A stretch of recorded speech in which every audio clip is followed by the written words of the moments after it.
Welcome to another episode of Distory. My name is Kirk from Waller Scarp, and tonight we are going to start a multi-part series on the Jingle Cruise, which is an overlay, a holiday overlay of the Jungle Cruise, which started out at both Disneyland and Disney World. Disneyland's no longer exists. Walt Disney World's still exists. So tonight we're going to start with Disneyland, and then we'll continue on and eventually do World.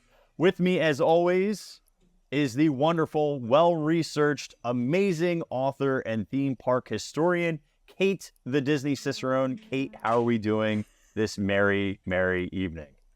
I'm doing really great. This was such a fun topic to dig into because I was like, for sure I had to have been on the Jungle Cruise before at some point in my history in Disneyland, right? But I didn't go during the holidays. Specifically, I avoided the holidays for years because it's just so crowded. And I used to only go like once a year. And so I didn't want to go during the holidays because it was so crowded. So the one time we did go in November was the year after they stopped doing Jingle Cruise in Disneyland. So I have pictures of us at Christmas time in Disneyland and on the Jungle Cruise, but there's no jingle about it. Yeah.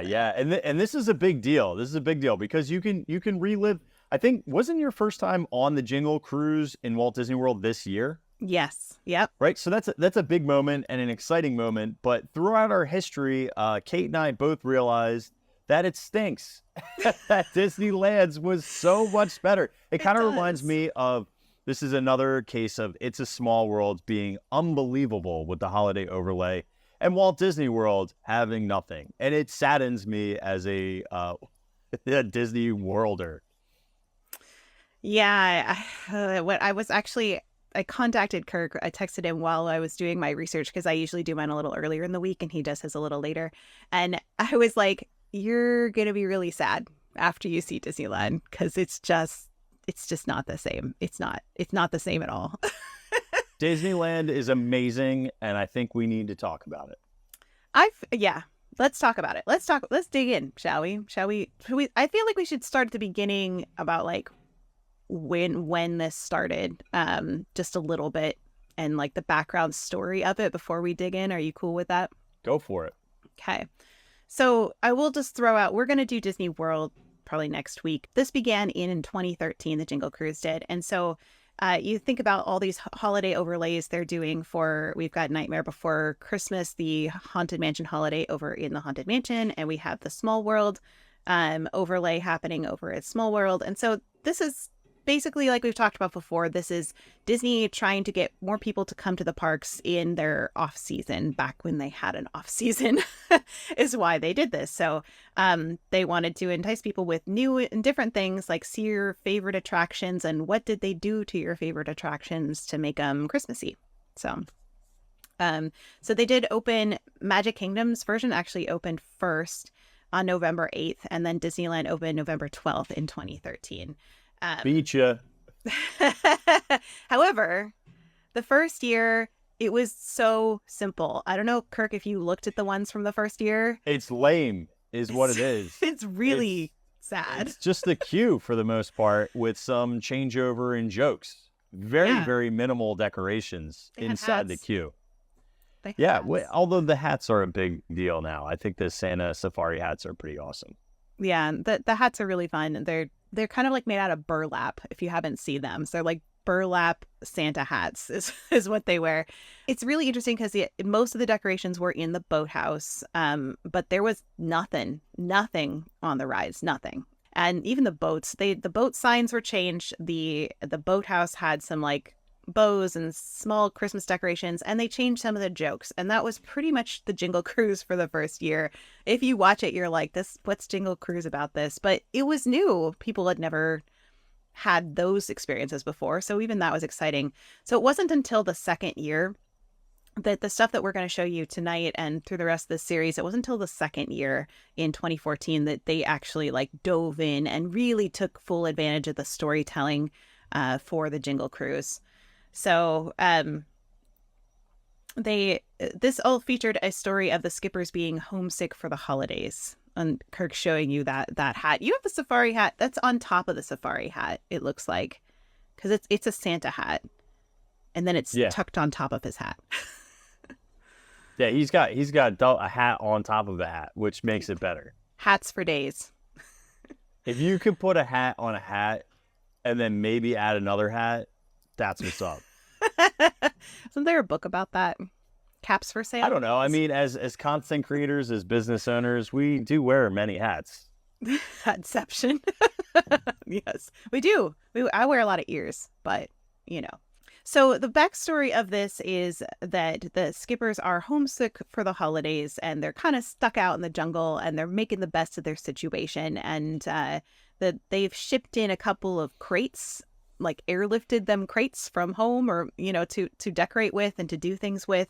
But not all of them make it to them. They land in kind of random spots in the jungle. So the official description for it was the skippers have grown homesick for the holidays, so they've added holiday cheer to the Jungle Cruise queue and boathouse with decorations that have been mailed to them from home, plus a few they've created themselves. The skippers have also added a slew of new jokes to their tours that are a perfect way to get guests in the holiday spirit.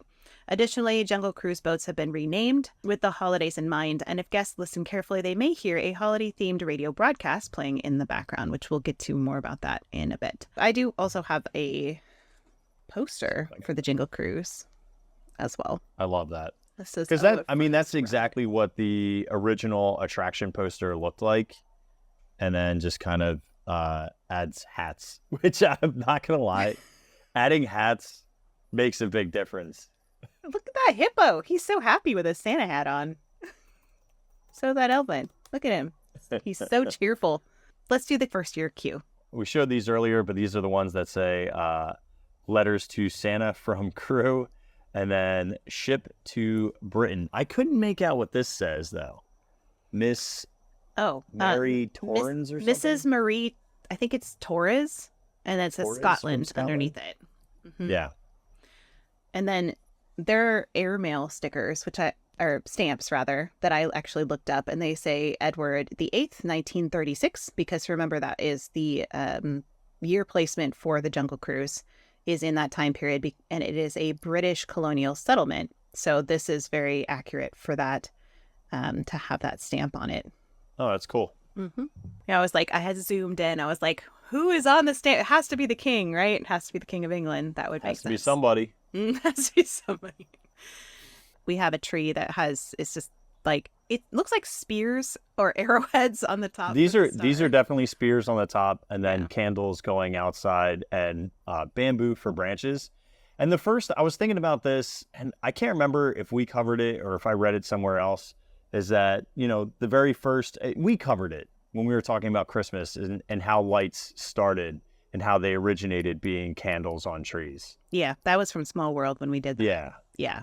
And so the shipping office also has the names of the boats are on the board. That side.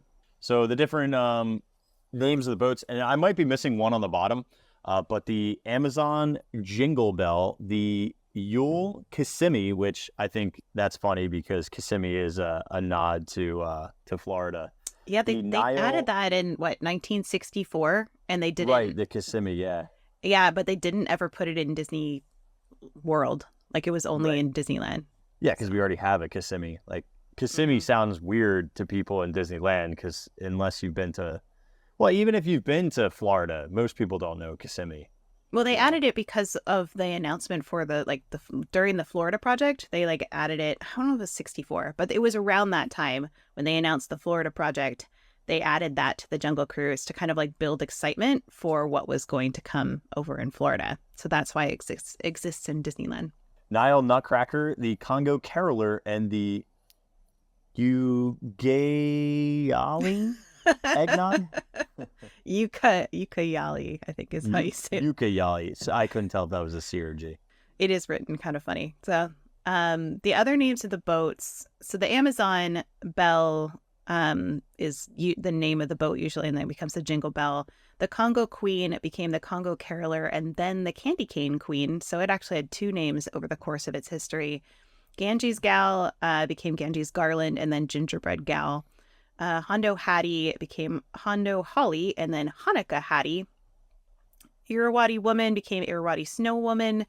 We already did that one. Nile Princess became Nile Nutcracker, and then Noel Nelly. I don't know how to say this one.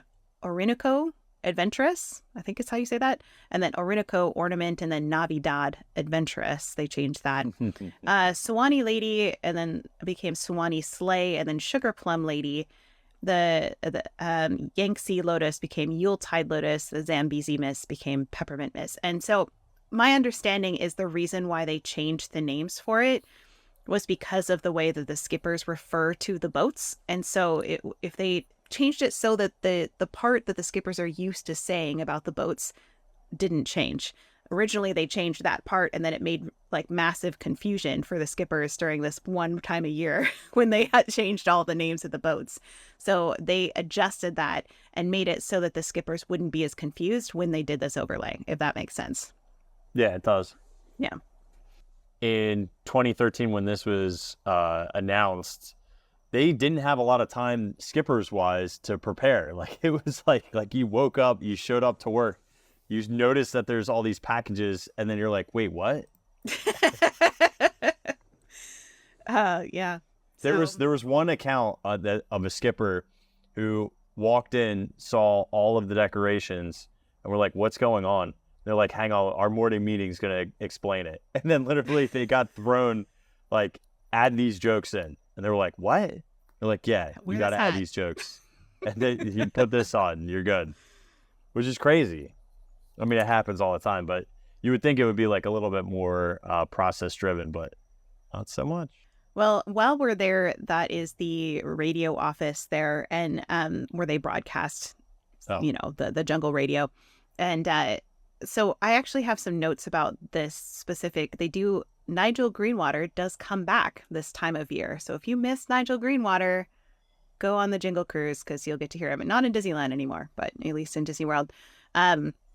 But I have actually a story from Brandon Clayla, who we talked about when he's the one that did a lot of the tiki bars. But he says, he made this post and he said, it's officially Nigel Greenwater season. I remember when we were creating Jingle Cruise, sitting around and coming up with jokes. And we knew we were going to play some holiday background music recycled from Sunset Boulevard and such. I threw out the idea of doing a radio show just so it felt fresh. But of course, no budget. So Kevin Lively and I took an iPad into a quiet room and recorded a radio show with yours truly as the host. Never mind we were told not to because there's no money to properly produce it. Well, we did it anyhow. It was fun, goofy, stupid, and eventually we played it for Kevin Rafferty, who knew we were told not to waste time on it. He laughed, and a day or so later we were recording it for real. It was the last thing I did in Glendale before relocating to Florida. I'm happy to report that Nigel is still going strong on the docks of the Walt Disney World Jungle Cruise. So I thought that was a fun story. Yeah, that's great. I love that. That one, I asked Kevin Lively, I said, hey, like, since he was one of the creative leads for this, I said, hey, like, do you have any stories to share? And that was one of them that he shared. And I thought that was really fun. That's cool. And I think it's really telling too, that story.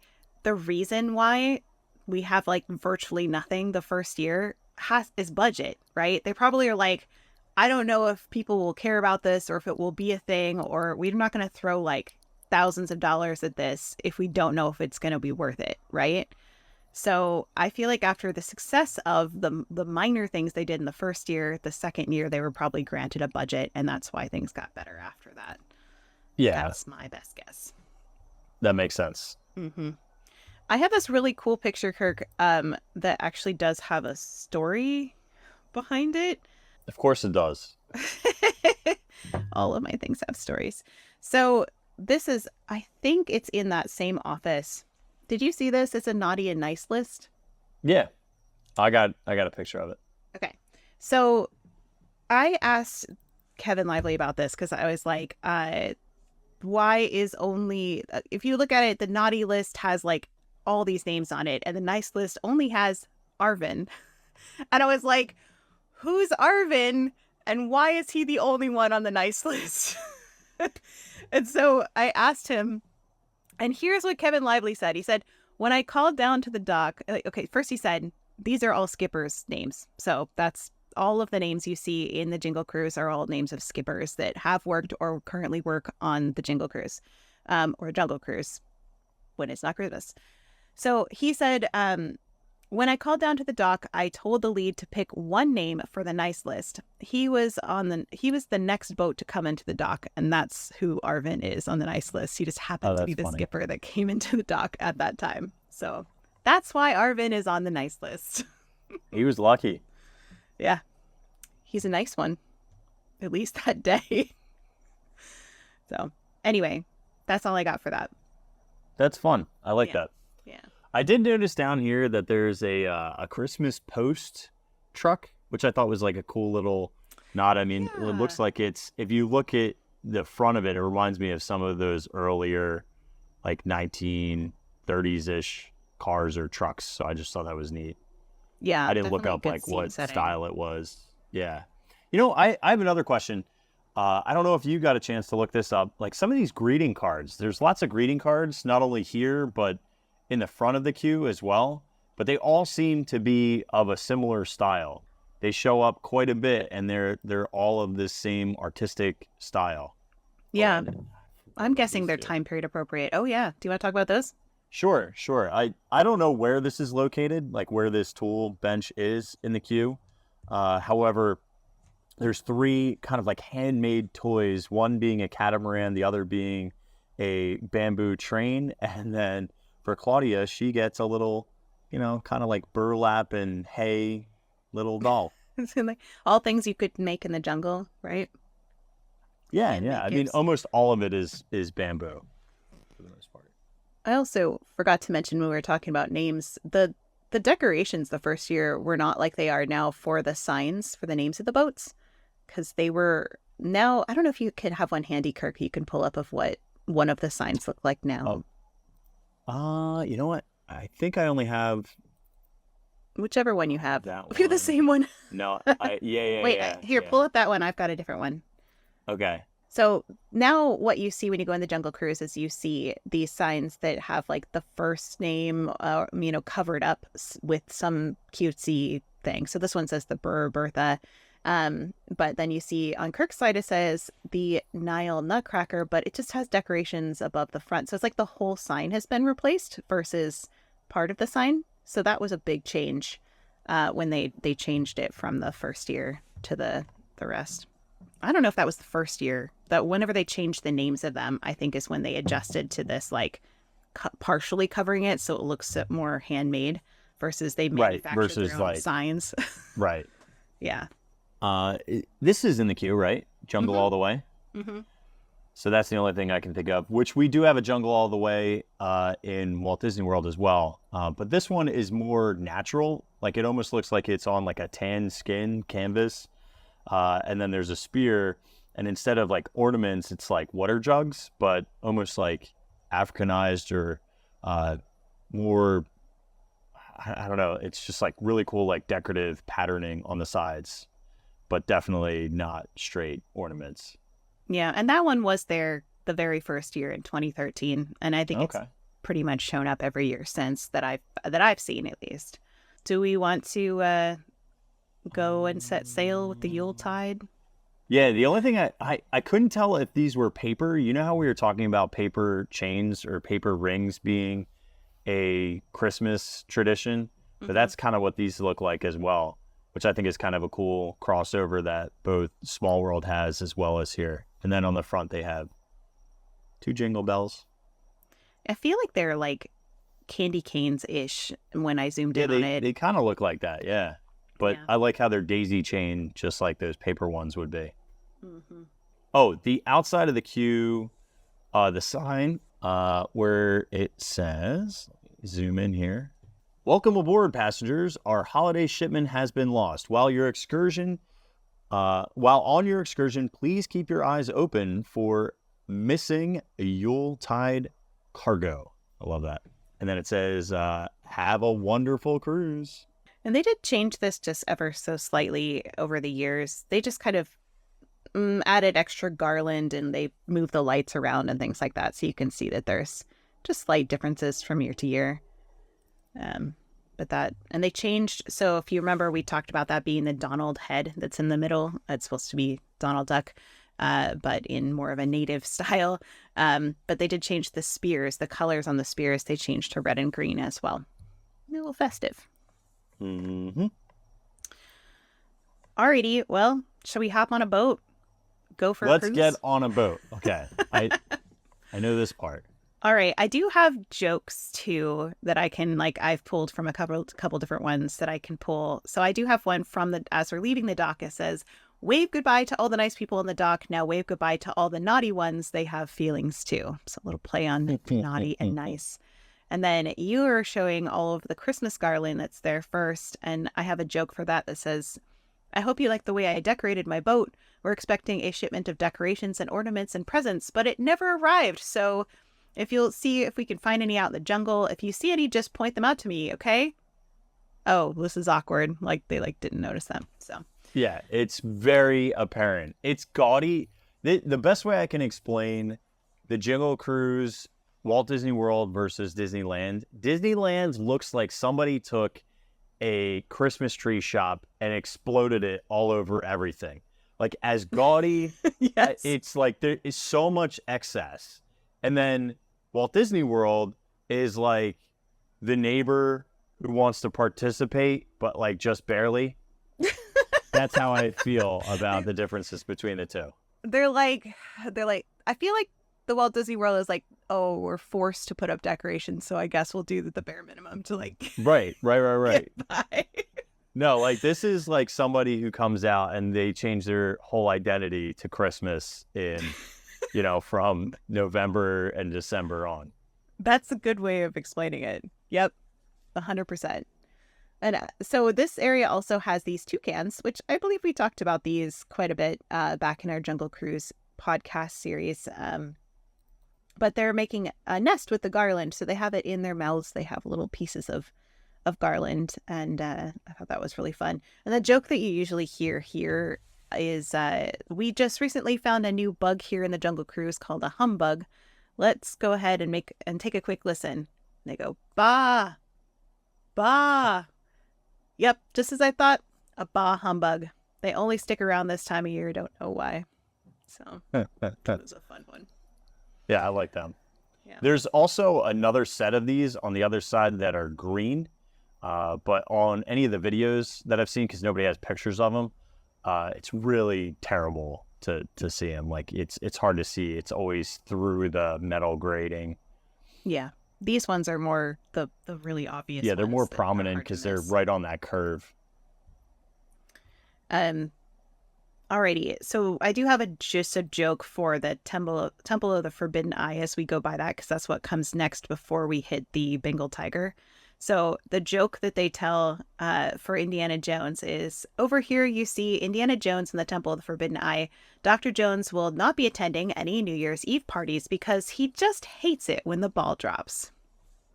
Yep, it's true. Anyway, do you want to talk about the Bengal tiger? Yeah, did you feel like you were at an open mic and everyone just is like... Yeah, that's how you made me feel. Listen, they're not all good. I thought that one was clever. I don't know. I think it's okay. I wish, yeah, it's okay. It's okay. All right, wait, where are we? Bengal tiger. Yeah, I'm literally looking at a map right now. Okay, we're at the Bengal tiger. I don't know why I was so many, but I have at least there was three. nothing in 2013 for this. Literally nothing. There's no decorations at all. So this is 2014 Yeah, so this, what happens in this scene is looks like some alligators and the Bengal tiger have gotten into a crate shipment that has fallen, that is filled with stockings and scarves, which I think is really fun, specifically because the Bengal tiger is a cat, and I think of cat and yarn, and he's basically torn through the scarves and made most of it look like it's yarn, which I think is very, very fun. Yeah. So the joke that they say here is, "I guess the mystery of our missing cargo is starting to unravel. I bet we can get it back. We just have to pull a few strings." See, that's better. So as we enter into these particular scenes, I think it's really important that we pay attention to the crates that are in the scene. You know how I love my crates. But they're really... Let's stare at boxes, kids. But I really do love crates because they're part of the storytelling. So here it's really hard to see here, but I think it does say like scarves and stockings and scarves. I think is what it says: sweaters, stockings, and scarves. Stockings and scarves. So think of each scene as a box that they sent from home, like a care package for somebody living overseas, for these poor skippers who have been out in the jungle for years and they're homesick. So they sent them this care package of scarves and stockings and sweaters, and of course the animals got to them first and they're all unraveled and it's a mess. So I just love the storytelling that of just like, what would a Bengal tiger do if he found a whole bunch of sweaters in the jungle? This makes me happy. That's what they would do. That's a pretty good impression. Well, thank you. I have cats. I know what I'm doing. Well, the cats then leads to the cobra. Cobras, yeah. Which I think is where we're going to have to talk about fruitcake, right? Oh, my Lord. How much time can you give me, lady? Yeah, I've got stuff too, because after you mentioned it, I was like, wait a minute, I want to learn about fruitcake. Oh, but you can do it. Nothing. Then you do it first. You get to go first because you were the one that started it. So you give your information and I'll give whatever I got after that. Okay. How about that? So in this part, you're seeing the king cobras and they are surrounded by fruitcakes, and some are in tins and some are not. Some are actually out because the crate has busted open, which does say on the top of crate, it says ship to Adventureland dock. And the joke is something along the lines of, oh my gosh, look at all those venomous things up on the rocks. And I'm not talking about those snakes. Those fruitcakes are deadly. Something to... Yeah, it's like, oh, watch out, they're poisonous. Not the cobras, the fruitcake. And then exactly. I like it. Some of them say, why did it have to be fruitcake? Like Indiana Jones, because you're right, you're near Indiana Jones. Because he didn't want, well, why did it have to be snakes? Why did it have to be fruitcake? Mm-hmm. Which I think is fun. So, okay.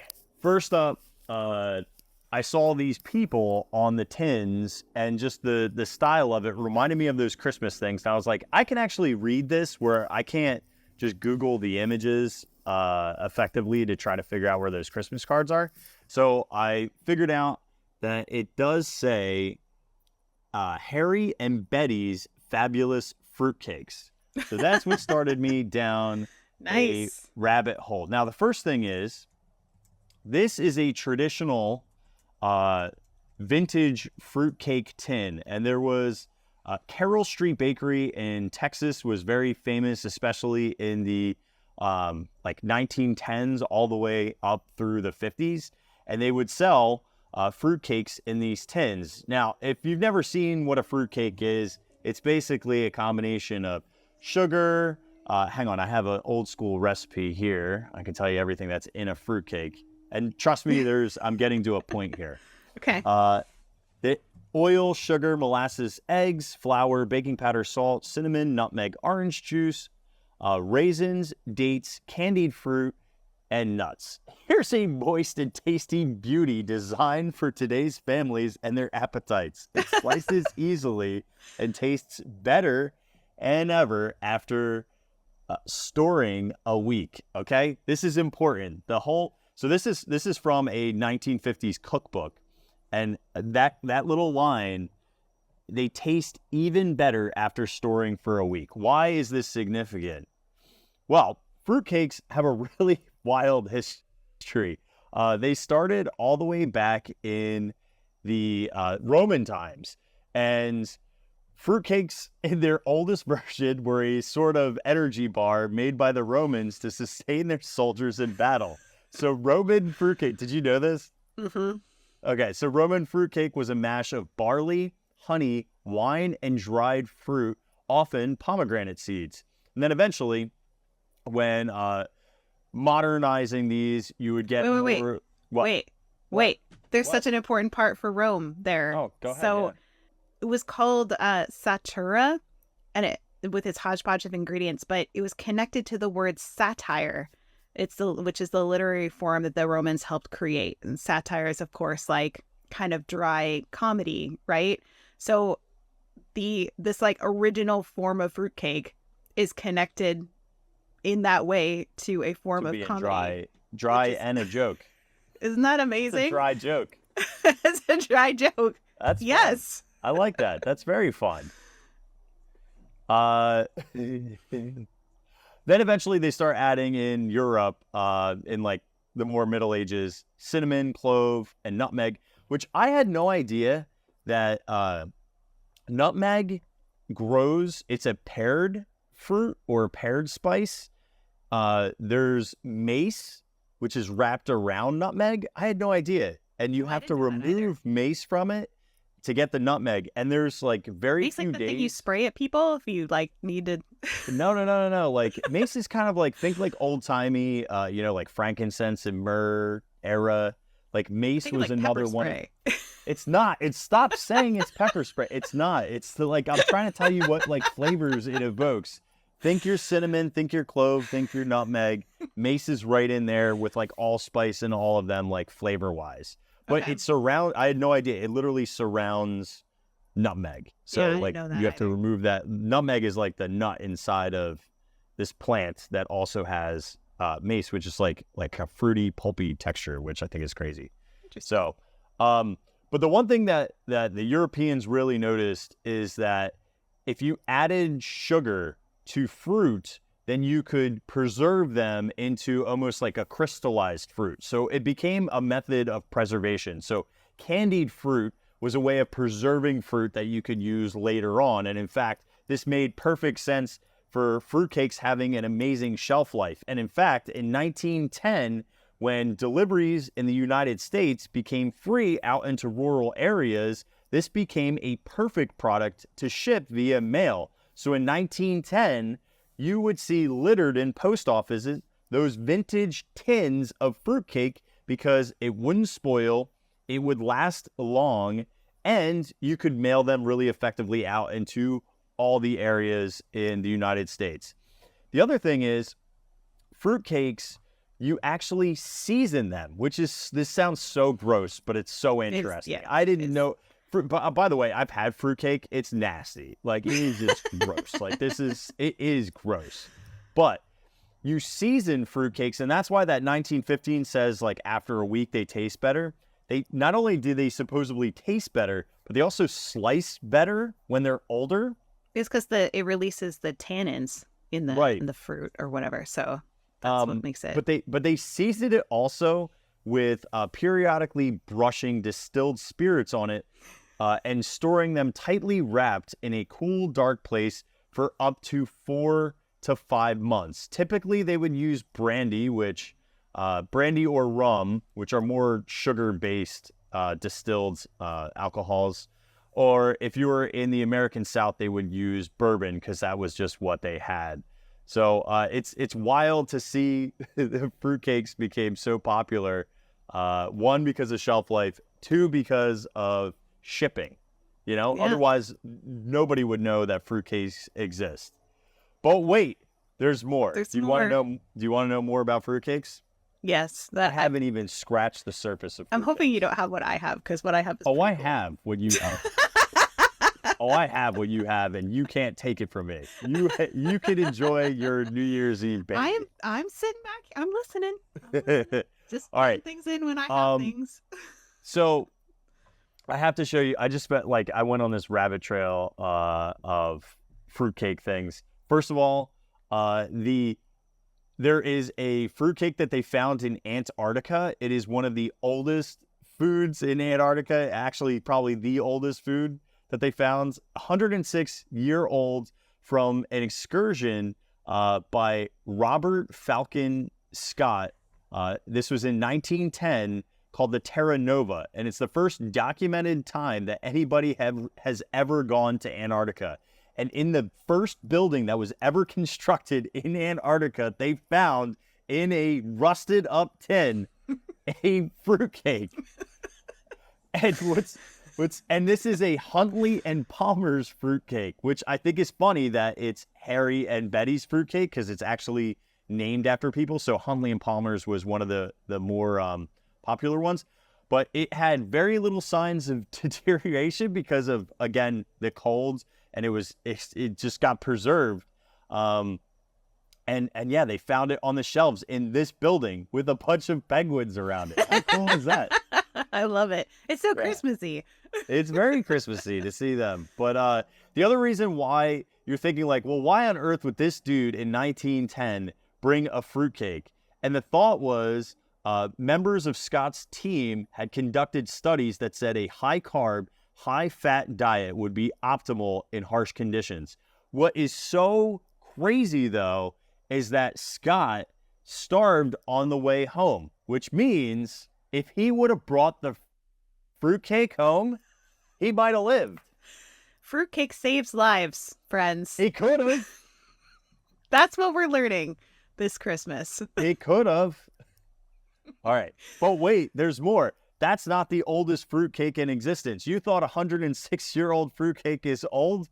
Well, that's nothing for the Tecumseh family's 141-year-old fruitcake that their family has been keeping forever. And the best part is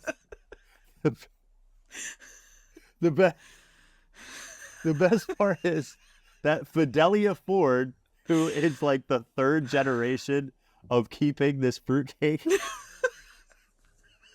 The best part is like his daughter goes, he took care of her father who died, who took care of this fruitcake forever. He took care of it till the day he died, or the day he left the earth. We knew it meant a lot to him. But the best is, it said Morgan says it smells like old people. And wait. But then they went and they took it on the Jay Leno show, and he ate a piece of it. No. They ate a piece of 141-year-old fruitcake live. No. Isn't that ridiculous? The hospital. It's literally fruit. Anyway, well, that's just a little bit about fruitcake, but we got to talk about the Jungle Cruise's fruitcake and why this is important, because it's not Palmer's, it's not 106, it's not 141. I have an older one. You have one. Well, there's the. Do you know what the oldest food is? Apart from honey, the oldest created food? No. You don't know? No. It's cake. It's cake. It's cake that they found in an Egyptian tomb that was like 4,200 years old, and it's in a Switzerland food museum right now on display. So have your cake. You want to go see some old cake? Yeah. You have an older fruitcake. Tell me, please. I do, and you didn't have it, and so it makes me really happy. So I will say, so because they started importing all of these Mediterranean spices, like Kirk mentioned, into different parts of Europe, people started baking them into their cakes for special occasions. So in Italy, they have a pan forte, I think is how you say that, which literally translates to strong bread, because of the bread's aggressive spices in it. In Germany, there's Stollen, which is a baked good with fruit and nuts. It's more like bread than cake. So you actually have to pay for it too. It can't be stolen. That's a good one. And also then in Britain, they have a version of the fruitcake that's kind of like a baked figgy pudding. So if you've heard like, now bring us some figgy pudding, that real figgy pudding is shaped into a dome and then like boiled in a bag or like steamed. But gross, typical English. Nice. But this is kind of like the bread cake version of that. But it showed up in the 16th century, but it became very, very popular in England with the wedding of Queen Victoria and Prince Albert in 1840. So guests were served a cake that was 300-pound fruitcake, technically an English plum fruitcake, that was 9 feet around in circumference. So it was huge. And I have a description that says, it was consisting of the most exquisite compounds of all the rich things with which the most expensive cakes can be composed, mingled, and mixed together into delightful harmony by the most elaborate science of the confectioner. That's how they described it back in the 1800s. So this fruitcake, sir, they have a piece of it. Of course they do. So this slice of fruitcake from Queen Victoria's wedding sold at auction in 2016 for £1,500, or about $2,000 US. Yeah, nobody really wants that. That's like actually a really low offer for that. It's super gross. Yeah, so disgusting. Apparently, what it became a tradition that cake was this specific cake was thought to bring dreams of future spouses to unmarried people who slept with their cake beneath their pillows at night. So you could put your fruitcake underneath your pillow, and because it was, the marriage of the king and queen, it would bring you good luck so that you could have a future relationship. It looked like pulpboard. Didn't even look like real anything. Oh, I have like the whole in its box. Like, look at this. It's like, it looks like old wood, like petrified. Yeah, it looks like it's like bark. But it's in this little box. It's like Buckingham Palace, and then it says the Queen. How much to take a bite, Kate? No amount, because I value. Come on, you would taste history. No, it says the Queen's bridal cake is what it says on the box. So I will mention that because of this started a tradition that then fruitcake would be served at royal weddings. So Princess Diana and Charles, they had a 5-tiered fruitcake at their wedding. Kate Middleton and Prince William, they served it at their wedding. And then it was again when Charles had his second marriage. I'm not going to show that because I don't like Camilla, so we're going to move on from that. Wow.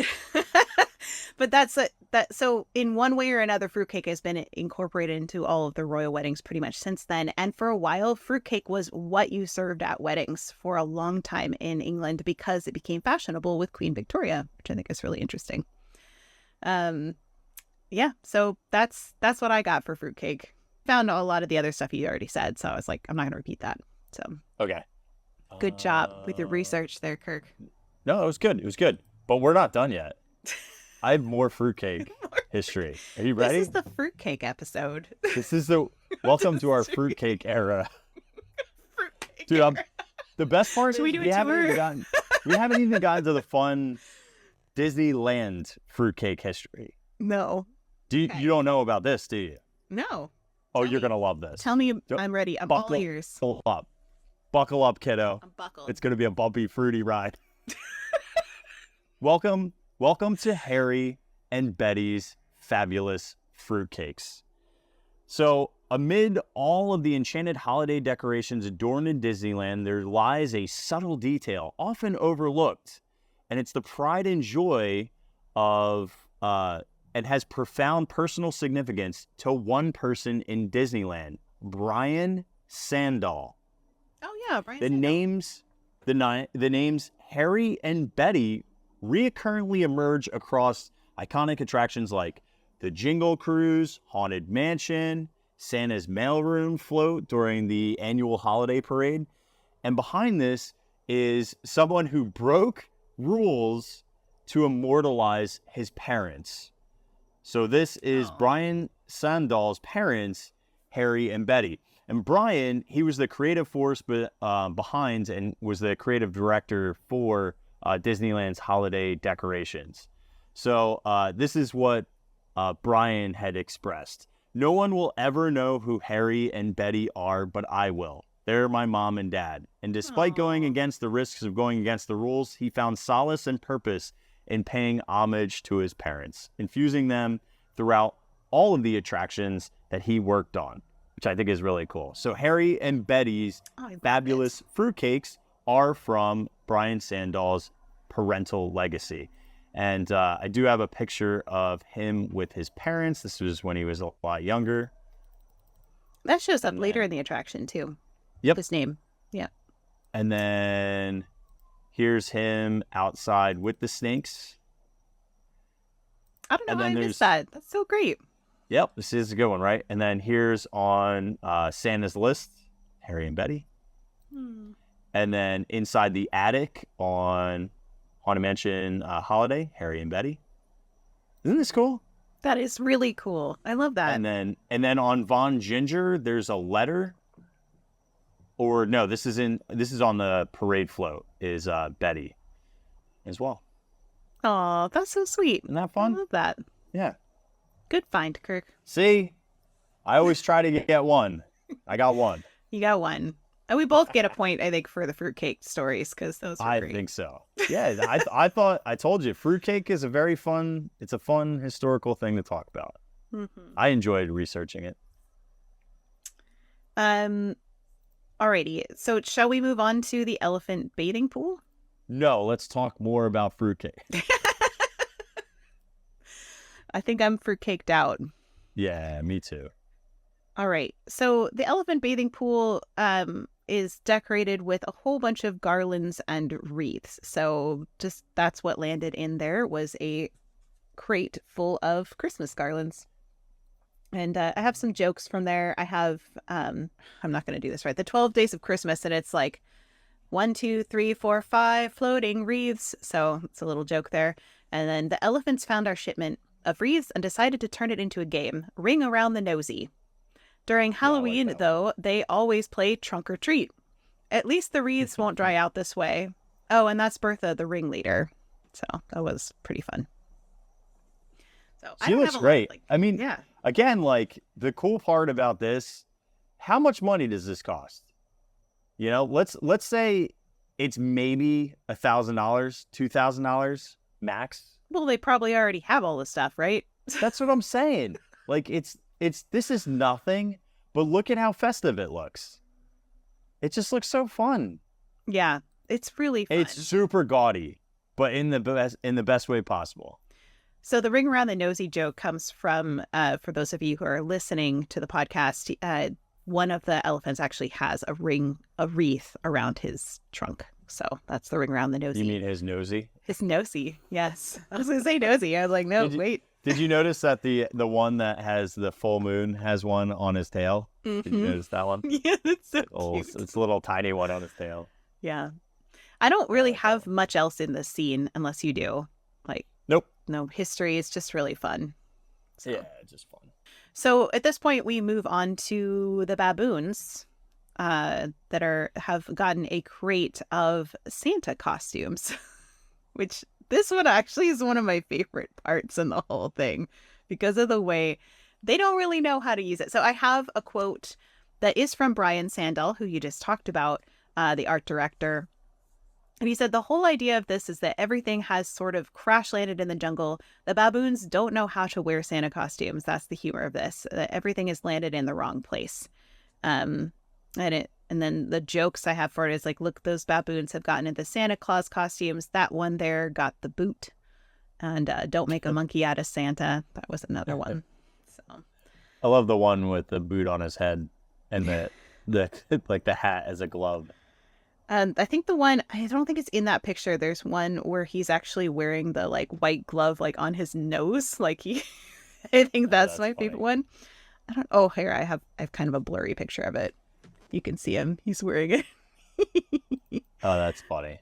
But I think it's fun how they staged this where it looks like the crates literally took a tumble through the jungle and everything kind of got hung up on the trees and whatnot. So it really is very, very convincing that these crates came from the sky and the animals got into them.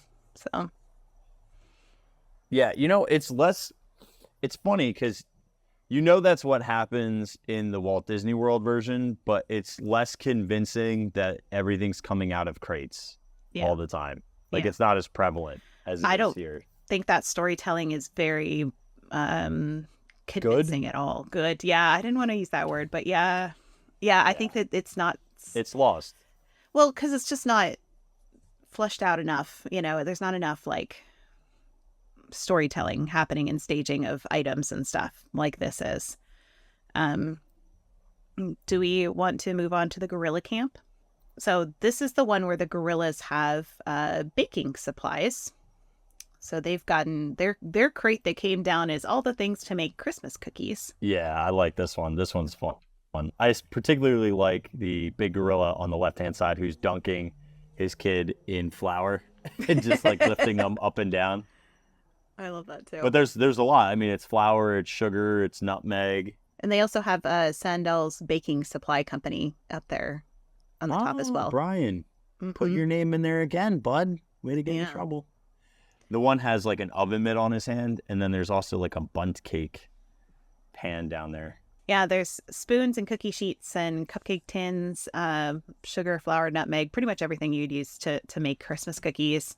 There's a gorilla trying on a chef's hat. So instead of like, you know how they're usually trying on those like great white hunter safari hats that we've talked about, but now they're trying on a chef's hat, which is really cute. I have a couple jokes from here. One says, you know what this reminds me of? Christmas morning at the in-laws' house, everybody just going ape. So there's a lot of in-law jokes in this scene for this one. This is a recipe for disaster here, folks. You don't want these guys roaming around in your kitchen. Do you think they'll make banana bread? Look at that. You're never going to get that out of your biscuits. Talking about the little monkey being dunked in the flour. Oh no, watch your biscuits, little fella. That stuff's going to be caked on. Have you ever heard of a silverbacked gorilla? That's a white-bottomed one. I don't think I have anything else for the scene, unless you do. It's just mostly just staging items. It's just staging items. But it's cute. I like that sandal one. I didn't notice that originally. That's good. Yeah. So the reaching gorilla is next. This one has such a good joke. I love this joke. You should tell it then. Can I? You can tell it. Okay? Yeah. I'm going to paraphrase it because I don't have... Actually, you know what's funny is mine's not... I didn't download this picture. I screenshotted it from a video because I couldn't find a good picture. I think I did too.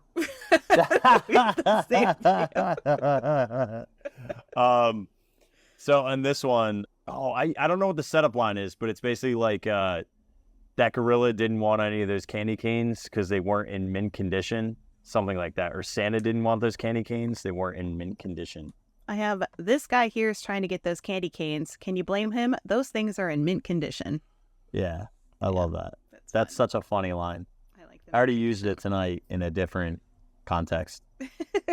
I do have just a joke as we go by Schweitzer Falls. It says, now up ahead we have Schweitzer Falls, discovered by the famous North Pole explorer, Dr. Snowfalls. Oh, that one got a little frosty response, like when nobody laughs. So they changed it from falls to snowfalls, which is fun. And then I think the elephant is next, the African elephants.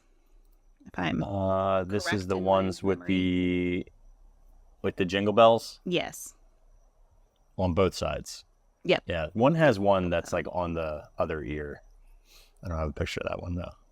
But yeah, they've got jingle bells all over their tusks, ears, and there's a whole entire crate of jingle bells right next to them as well. Yeah. The jokes here are they're playing by ear. That's what I call ringing in the holidays.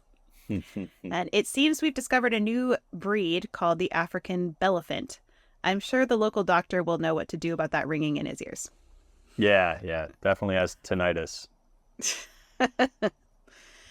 That's all I got for that. This is mostly jingle bells. So they got the crate of jingle bells. That's what the elephants got into.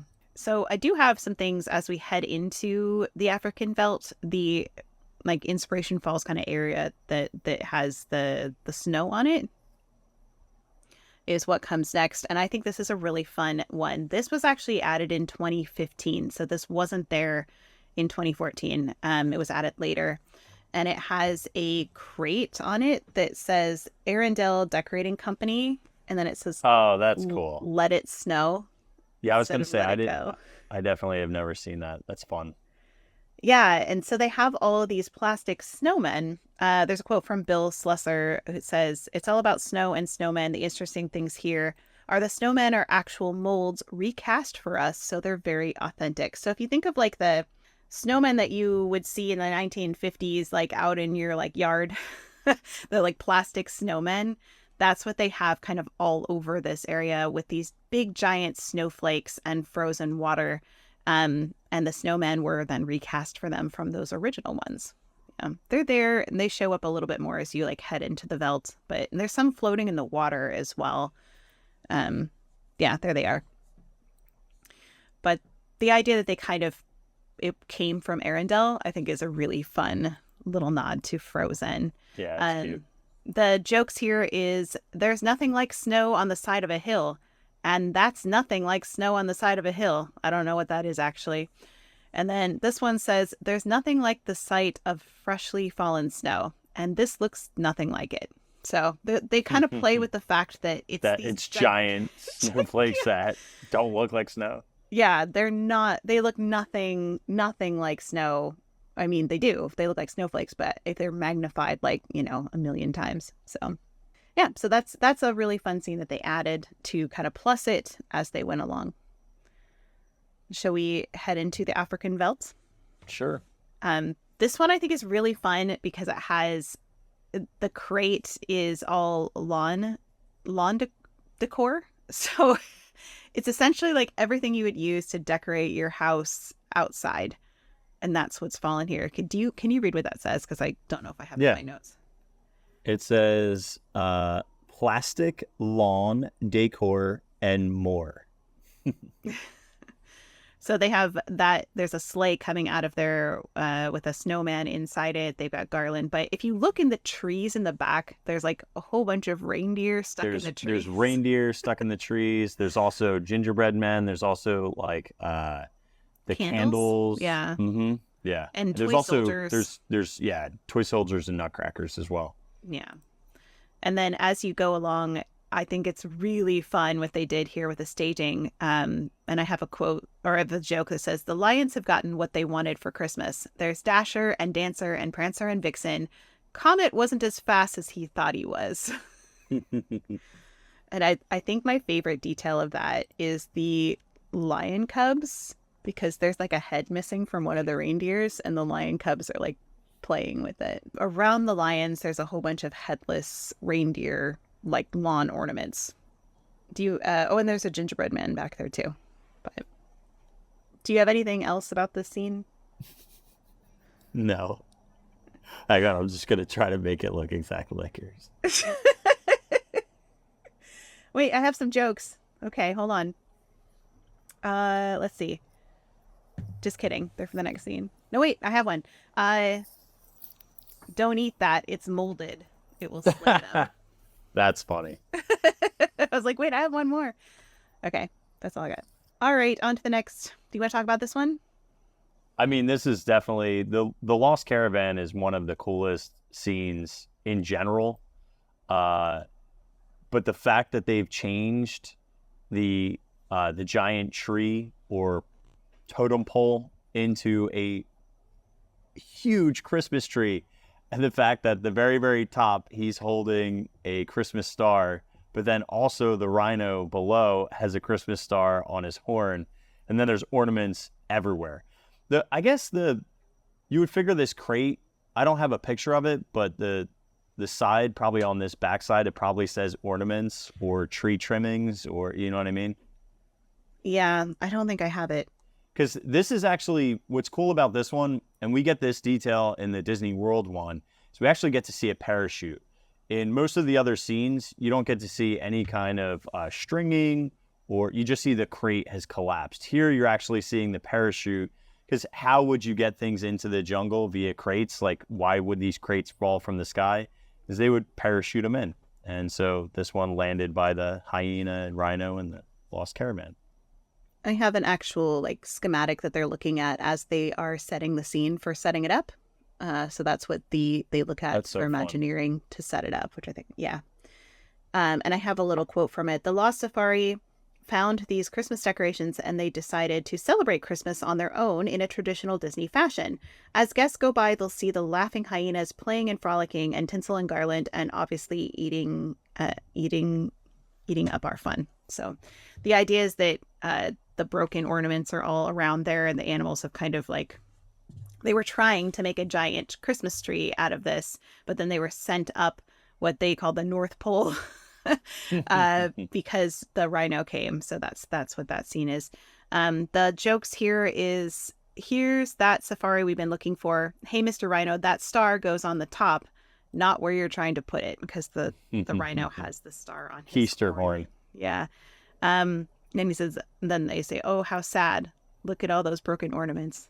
Versus what's sad, what's happening to the people. Yeah. So who cares about people? We only care about ornaments. I love that one. That is such a visually impactful because it's so huge. And again, all it is garland and ornaments. It's not really incredible when it comes to like production value, but visually it's such a large contrast to what it normally looks like.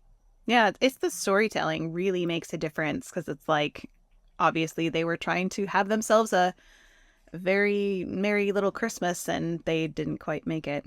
So before we kind of like launch into the hippo pool, can I just mention something I forgot to talk about really quick? They did mention that one of the unique things about staging this ride is that a lot of it can only be accessed by water because they don't drain the Jungle Cruise to set all this up. So they actually have boats, and you can see one here in that's like almost like a little floating raft that they use that is next to the African belt. But they also just literally go out in boats. I have one here, and they use boats to attach all the things to the different animals that are out in the water, which I think is some of how they did what's in this next scene, because it's pretty unique. Do you want to talk a little bit about that, Kirk? I mean, all I know is that they have fruitcakes all over the place. Pretty much.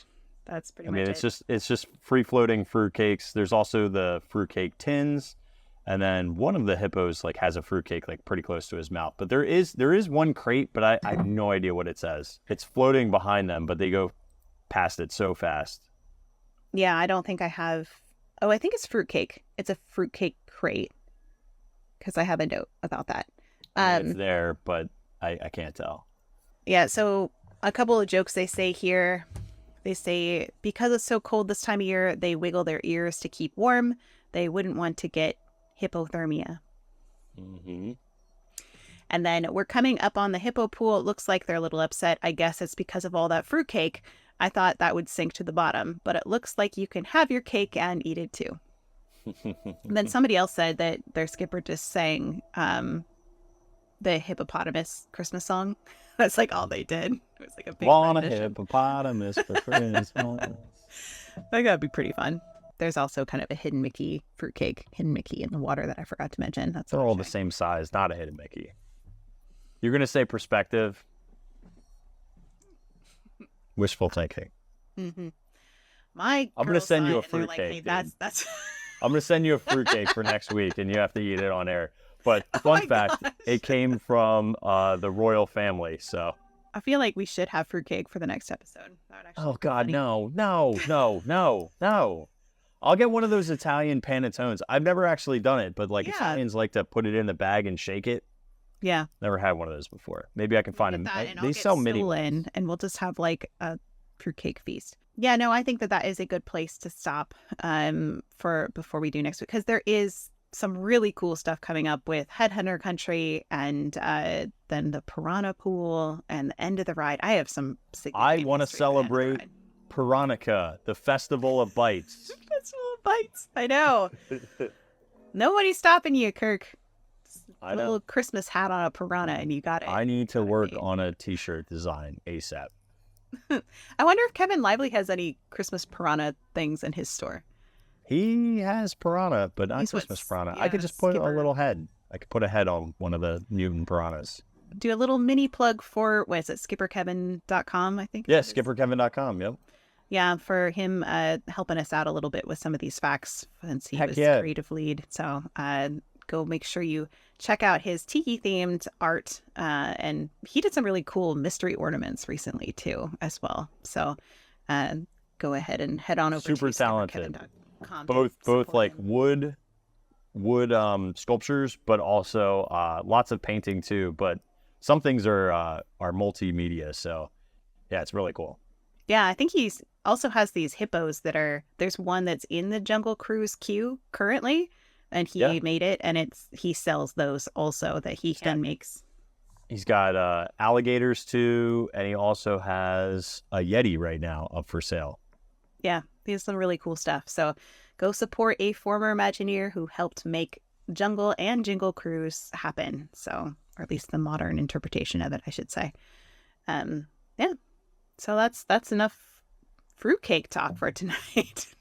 Not enough. I'll find out more. for next week. Come back with more fruitcake. We have more fruitcake coming up. There's no shortage of fruitcake here. Oh, it's beautiful. You know what I think is really funny about the fruitcake? What? Is that all of it is untouched by the animals. There is not a single Why would you taken. eat that? No one eats fruitcake. That's the joke. When a whole jungle full of animals, and even the hippos haven't taken a bite. It's in their mouth, but they haven't eaten it. Like, Yeah. get this out of my mouth. Thank you, everybody, for joining us for this episode of Distory as we talk a lot about fruitcake and a little bit about the Jingle Cruise. Kirk, do you have any final thoughts as we wrap up here? When you go to Antarctica, always take your fruitcake on the boat ride home. I think just in general, any long expedition, take your fruitcake. Just be safe. Could save your life. They're good forever. And if you really want a new relationship, put a little old slice of fruitcake underneath your pillow at night for some good luck from Queen Victoria. Fun fact, that also works to ruin your current relationship. So if you want to do that as well. All right. Well, thank you, everybody, for being with us for this episode. We really appreciate you guys hanging out with us. And we'll be back next week with more Jingle Cruise history. We'll continue into Headhunter Country, talk about the piranha, talk about what's at the end of the attraction, and then hopefully hop on over to Walt Disney World and start talking about their version of the Jingle Cruise. Boo, it stinks. I'm just going to give you a heads up. It's Spoiler terrible. alert. Spoiler, it's terrible. Just kidding. I like it because it's the only thing that exists. Yeah. But I wish I never knew this existed. We'll be happy with what we've got. Alrighty.